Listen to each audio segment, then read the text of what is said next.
Genevieve is my name. This time, I'm saying a righteous man leaves an inheritance for his children's children. It is a desire of every parent to leave an inheritance for their children. It is a righteous desire. God measures the righteousness of a man by the inheritance he leaves and the extent to which it goes. Some inheritances don't go beyond the children. They don't even reach the children's children. The Bible does not call you righteous if the inheritance you leave your children does not outlive your children. The Bible is full of men that were righteous. Abraham was one such a man. At his death, we are not told how much cattle or how much land he left for Ishmael and Isaac.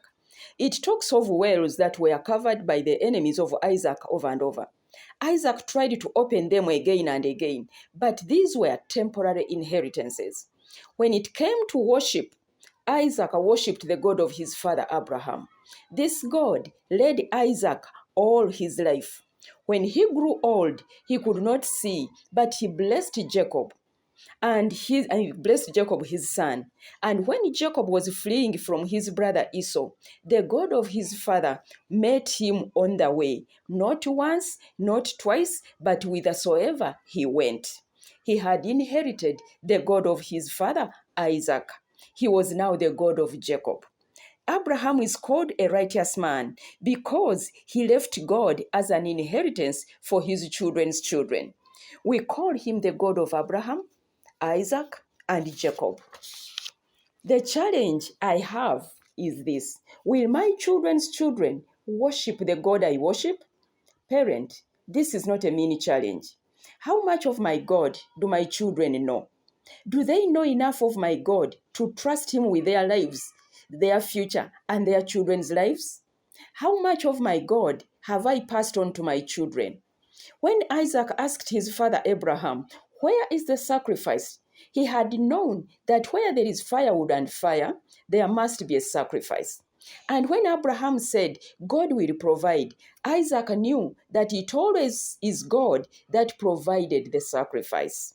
Do my children know that it is God that rules my life?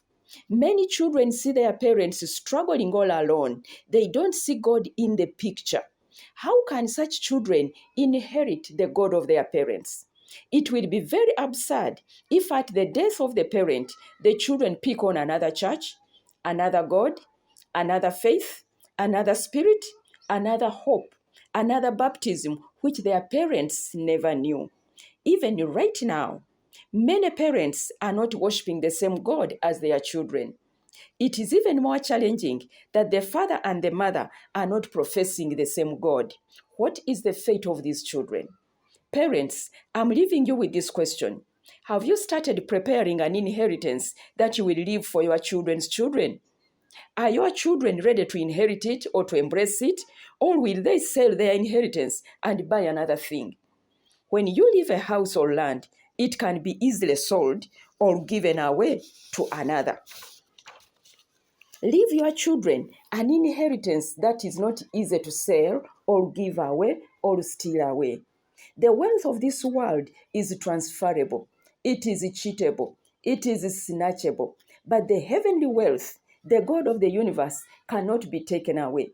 Moths cannot eat it, and thieves cannot break in and steal. Let us make our children love our God and accept him to be their God. Once they own that God, the parent can rest assured that they will carry him on. We still worship the God of Abraham, Isaac, and Jacob, and of the 12 tribes. Somebody was diligent enough to pass on that God until today he's our God. If we are diligent enough, he will be the God of that person who will outlive us. By his grace, you and I are worshiping the God of Abraham, Isaac, and Jacob. Are we righteous enough to let this God outlive our generation and the next? When one is throwing a stone, the more effort one puts in to throw, the farther away it falls. Let us put in more effort to throw this stone, and it will fall beyond the next generation. A righteous man leaves an inheritance for his children's children. Be that righteous man.